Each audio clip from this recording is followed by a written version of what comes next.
So as I say, we could I could add you to our next group on the chopstick challenge. See how that goes. Yeah, cool. Yeah, we'll pick up right from the chopstick challenge. That'd be good. But anyway, so let's see. We're talking about more fasting. I've tried different types of things, warrior diet, some of the eat, stop, eat, and stuff like that. So how's your book? Is there anything else that starting, like, say a new person that's getting into fasting and exercise? Sure, yeah. I mean, so one of the huge benefits, that I found in a lot of my research from writing my second book, which that one actually doesn't come out until December 9th. The first one, Paleo Workout, just came out like 2 days ago. But Fast Diets comes out on December 9th.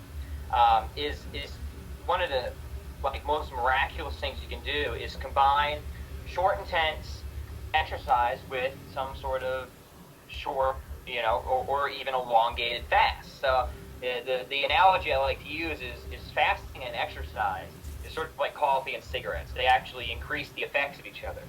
The difference, of course, is that coffee and cigarettes isn't actually good for you, but fasting and exercise is. So any one effect that is good about exercise or fasting, you pretty much get you get more of that when you combine the two together. So, for example, an increased lipolysis or increased fat burning.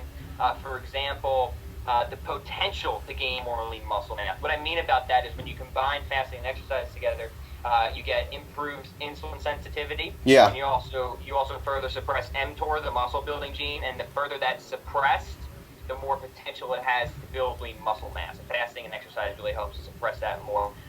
You get an even more profound increase, which is really interesting, of neurogenesis, which is the birth of new brain cells. So one thing that I really recommend, and again, this is very general recommendation. This is for the person who just wants to be fit and healthy in a general sense. They're not, really striving to, compete at a high level or specialize in anything. But for the person who just wants to be generally fit, healthy, lean, strong, resilient, I would really recommend that you just start playing around with some sort of fasted exercise once or twice a week. Have you ever tried that at all, Joe? Oh yeah, definitely. I've done everything, especially doing some kettlebell endurance conditioning, stuff like that. Nothing crazy heavy. I'll go until I feel that my nervous system is starting to get a little out of sync, a little shaky. That's great. And then you gotta listen to your body. So jumping into that, you asked me how have I done it before. I live a very, very stress-free, I try to eliminate as much stress that I can, and one of the ways is if I'm out someplace and I can't have the planned food or nutrition, I'll go ahead and eat the best that I can in the situation, and if that turns out to be not so good, what I'll do is, and it's maybe late at night or something like that, and I've had a whole lot of calories, what I'll do is the next day I'll turn it into an intermittent fast. So I might have maybe some green tea or something in the morning, some very non-caloric stuff. Maybe if I'm going to do some exercise, I might take some branched chain amino acids or something, maybe some carnitine in front of that, and then do the stuff, and then have my larger meal, which I do feel that I can tell that it makes me much more sensitive to insulin, which I feel like I can, really fill up the glycogen stores after one of those fasts. And my exercise is much shorter. You're definitely not going to be running a couple-hour marathon session of stuff on fasted totally, unless you're really good at it. But I try to do it 15-20 minutes. Exercise in a fasted state, you don't need to do it 2 hours in marathon. Exactly. I find it works really, really well.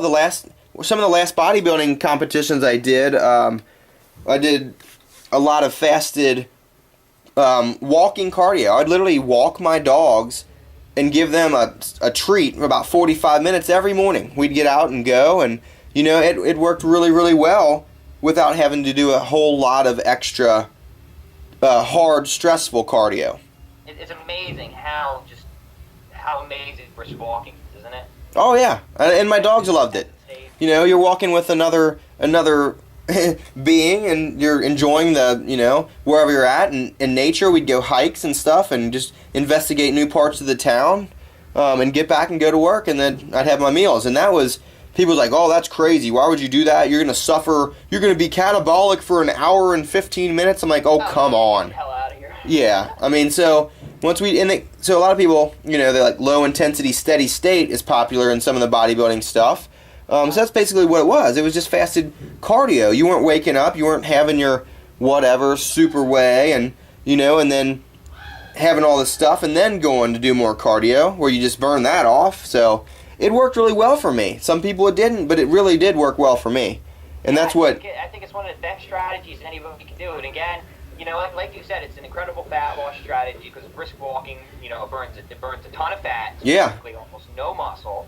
You do it first thing in the morning, have some like matcha powder or green tea, just sort of rev up that metabolic burn. Love matcha. Love it. And go for an hour brisk walk. But even aside from the fat loss benefits, I just love just the therapeutic nature. It's relaxing. Like you said, you're having fun, you're outside, you're walking a dog. I've St. Bernards, and it's always a good sign. So they're walking you. You get to go out and enjoy nature and just get some fresh air, which I think everybody needs more of that. Exactly. Some sunlight. Like we're stuck inside all the time. That's awesome. Cool. Do you have any recommendations for fasting supplements? I know we just talked about a couple things, but anything that you really subscribe to? Well, I think modern powder is hugely beneficial. Whether you're fasting or not. And Did you say not really a supplement because it's just constant green tea? But okay. I think if you're gonna wake up, have some matcha powder and go for a brisk walk, you're really going to benefit from that. Just supplements in general that I like, and I'm sure you've had experience with like all of these, is magnesium. I think oh yeah, wretchedly deficient in magnesium. I think everybody should be taking magnesium. Some sort of pharmaceutical grade fish oil. Creatine monohydrate, just a straight creatine. It's optional. But what's interesting about creatine now is more and more research comes out about creatine. And the brain? That is not related to sports performance, but general health. So now, sure. Creatine is being shown to improve memory and cognitive function. Yep. So I won't be surprised if a few years from now, creatine is moved from the sports supplement section over to the general health section. You take and then any sort of just whole food type of green antioxidant type of alkalizing drink. I subscribe to that. I think there's some value in there. Oh, I totally do. I think if one thing that I think everybody listening to this could really benefit from, I would go ahead and say it has to probably be magnesium. I think this is hugely underrated. People, don't even know how deficient they are in magnesium until they finally get some back in their bodies. Especially for people who engage in exercise, should be taking magnesium. Sure. I mean, it's magnesium, calcium, it's just stress minerals. I totally agree with that. I've been using many different types. Like, I'll take a calcium